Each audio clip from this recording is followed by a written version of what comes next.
If Jay Powell were removed as chairman of the Fed, that's a separate job from his job as Fed governor. If they can't fire him as a Fed governor because he's one of seven and not the head of it anymore. And these are jobs with those 14-year terms that you mentioned. Yes, and his term as governor runs until January of 2028, where his term as Fed chair runs until May of next year. And so he could remain on the board of governors, which would mean there is, in theory, no opening for the president to appoint somebody else as chair. There is a Fed governor rolling off in January, so they could put somebody in earlier and say that person's going to be the chair.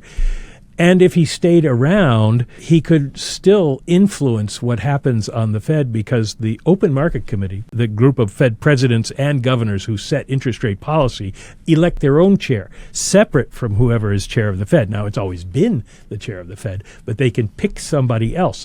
So you could have President Trump appoint somebody as chair of the Federal Reserve Board and then have the Open Market Committee pick Jay Powell to remain as head of the Monetary Policy Committee, and that probably wouldn't make Donald Trump very happy.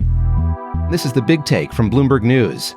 Today on the show, Donald Trump versus Jerome Powell. Michael McKee, Bloomberg's international economics and policy correspondent, joins me to unpack Trump's threats and whether the president actually has the legal authority to fire his own Fed chair.